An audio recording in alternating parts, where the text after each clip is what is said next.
Generations. Yeah, welcome back to the Unscrambled Manifesto of Africa, where we decode various words.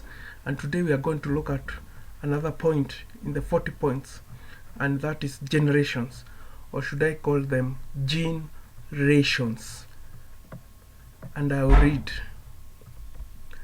During my years in campus studying microbiology and biotechnology, I met a professor of animal ecology and behavior who briefed us about a certain phenomenon called selfish gene or selfish DNA.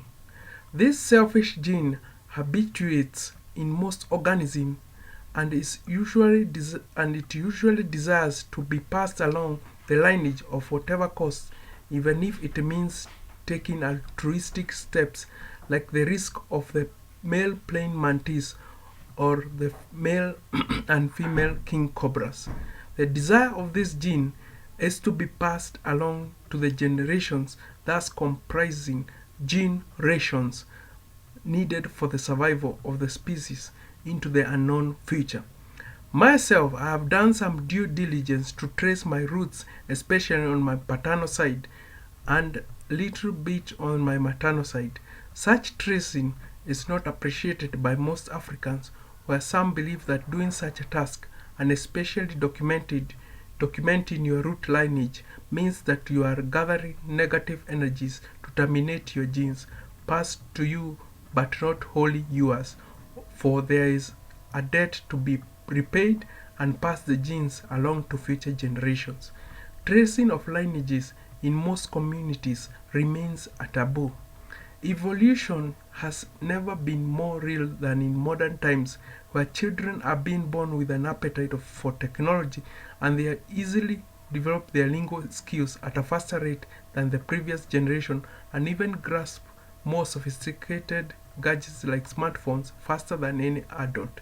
Today's child is born into an environment that has been made serene by scientific endeavors such as vaccination, and thus they do not have to struggle much gathering innate immunity during their 5 vulnerable years of life as toddlers.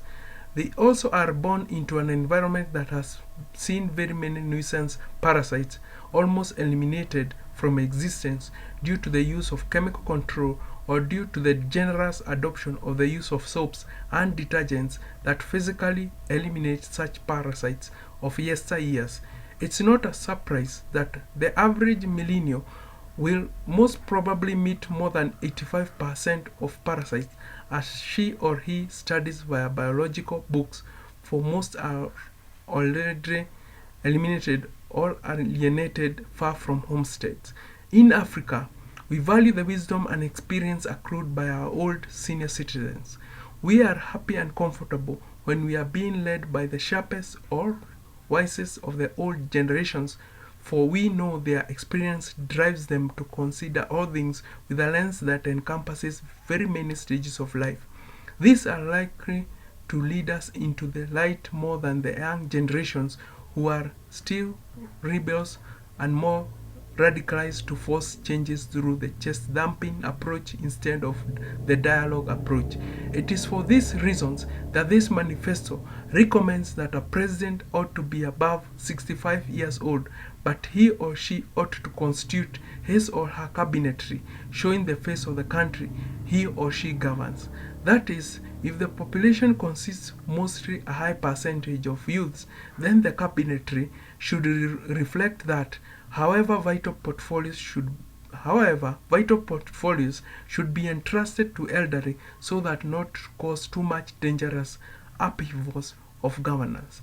Thus, the earlier RICA lineage generation governance is hereby proposed to be incorporated to our new constitution so as to have the African touch that will resolve our problems best. Key leadership positions should be held by the eldest RICA and handed over systematically to the following RICA without jumping the protocol of the hierarchy. Finally, older generations should have a naturalized move to start their handover to the next generation without much friction so as not to cause a scenario that the leadership must be handed over after a struggle to snatch out power. This ought not to be the case if everyone knows that at one time their generation shall provide leadership to the next generation, and so on, in order to create harmony. Thank you very much. Thank you very much.